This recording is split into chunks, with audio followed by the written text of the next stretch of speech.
নিঃসন্দেহে আজকে আপনাদের জন্য একটি বিশেষ দিন। বিএনপির ৪৭তম প্রতিষ্ঠা বার্ষিকী আজ। শুরুতেই জানতে চাই, বিএনপি অনেক চড়াই উতরাইয়ের মধ্য দিয়ে গেছে তার প্রতিষ্ঠা লগ্ন থেকে। এই পর্যায়ে এসে আসলে বিএনপির জনপ্রিয়তার মূল মন্ত্র কি? ধন্যবাদ আপনাকে। আজকে আমার মনে হয় দেশবাসীকে অভিনন্দিত করবার প্রয়োজন রয়েছে, কারণ কৃতজ্ঞতার একটা ব্যাপার রয়েছে দেশবাসীর প্রতি বিএনপির। কারণ আজকে প্রায় ৫৭টি বছর ধরে এই দলটির প্রতি যে শ্রদ্ধাবোধ মানুষ ক্রমাগতভাবে দেখিয়ে এসেছেন, সেটার মূল ভিত্তিটাই ছিল যে এই দলটি মানুষের কথা বলে এবং জনমানুষের প্রত্যাশা যখন প্রায় বলতে গেলে একদম শূন্যের কোঠায় চলে গেছিল, যে বাংলাদেশে রাজনীতি বলে কিছু থাকবে না, মত প্রকাশের স্বাধীনতা থাকবে না। আপনার জানা আছে যে ১৯৭৫ সালে জানুয়ারিতে একদলীয় বাকশাল প্রতিষ্ঠিত হয়েছিল এবং সকল রাজনৈতিক দলকে নিষিদ্ধ করা হয়েছিল বাকশাল ছাড়া। এমনকি আওয়ামী লীগ যারা এই বাকশালটি প্রবর্তন করেছেন, তারা তাদের মূল দল আওয়ামী লীগকেও বিলুপ্ত করেছিল সেই সময়। তো এই পরিস্থিতিতে শহীদ রাষ্ট্রপতি জিয়া রহমান যখন দায়িত্বে আসেন, তিনি কিন্তু অনুভব করেছিলেন যে মানুষের মত প্রকাশের স্বাধীনতা থাকা দরকার, রাজনৈতিক চর্চা ছাড়া কোনো একটা দেশের বিকাশ ও মানবতা সম্ভব নয়। কারণ আমরা দেখেছি যে ৭৪-৭৫ দুর্ভিক্ষ দেখেছি, আমরা বিভিন্ন জায়গাতে আইন শৃঙ্খলা চরম অবনতি দেখেছি, রক্ষী বাহিনীর অনাচার দেখেছি। একেবারে পুরো দেশটা তখন বলতে গেলে একটা পুলিশি রাষ্ট্র, একটা রক্ষী বাহিনীর সন্ত্রাসের রাজ্যে পরিণত হয়েছিল। দুর্ভিক্ষ ছিল, রাস্তাঘাটে মানুষের মৃতদেহ দেখতো, মানুষ ডাস্টবিনে খাবারের জন্য মানুষ কুকুরে কারাকারি ছিল। এই পরিস্থিতিতে জিয়া রহমান সাহেব যখন দায়িত্বটি নেন, তখন তার কাছে কিন্তু খুবই গুরুত্বপূর্ণ ছিল যে এই সংকটগুলোকে কাটিয়ে ওঠা। সেটা তিনি করেছিলেন।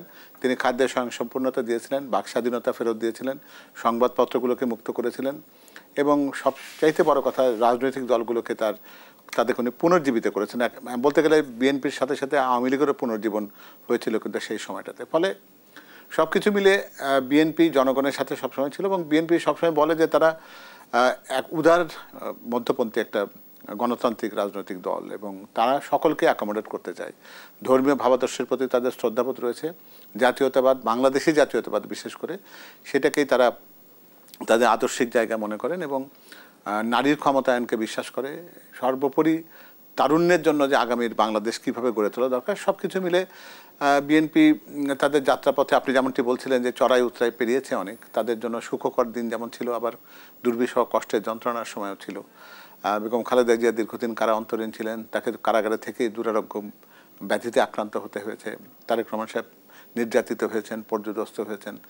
দলকে সংগঠিত রেখেছেন। সব কিছু মিলে দল সুসংগঠিত এবং সবচেয়ে গুরুত্বপূর্ণ যে বিষয়টি বলে যে ১৯৭১ সালে বিএনপি যেমন স্বাধীনতার ঘোষকের দল ছিল, ২০২৪-এর গণ অভ্যুত্থানেও বিএনপি কিন্তু তাদের সপক্ষের একটি রাজনৈতিক দল ছিল। ফলে উভয় জায়গাতে বিএনপি কিন্তু বিজয়ী দলের অংশ। তারা কিন্তু পরাজিত কিংবা ষড়যন্ত্রকারীদের অংশ ৭১-এও ছিল না, ২০২৪ সালেও হয়নি।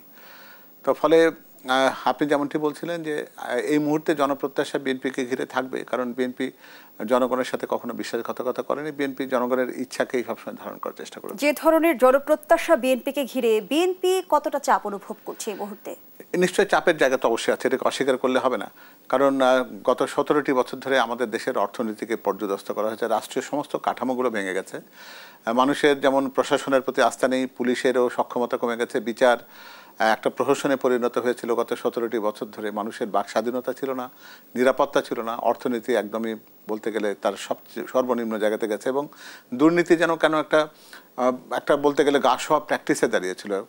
সেই প্রেক্ষাপটে এই সবগুলোকে উত্তরণ করে মানুষের যে প্রত্যাশা রয়েছে এবং ১৭ বছরের যে আমাদের যে জায়গাতে আমাদের নেতিবাচক জায়গা আছে, ঋণাত্মক যে জায়গাতে ছিলাম, সেটাকে কারেকশন করে একটা ধনাত্মক জায়গা বা ইতিবাচক জায়গায় যাওয়ার চ্যালেঞ্জটা খুবই বড় চ্যালেঞ্জ, এটা বিএনপি সবসময় মনে করে এবং সেই চ্যালেঞ্জটি মোকাবেলার সক্ষমতা বিএনপির আছে বলে বিএনপি কিন্তু আগাম প্রস্তুতির জায়গায় থাকছে। যদি রাষ্ট্র পরিচালনার দায়িত্ব আগামী নির্বাচনে বিএনপি পায়, তাহলে একটা সেকেন্ড সময় যেন নষ্ট না হয়, আমাদের প্রস্তুতি সেভাবে নির্ধারণ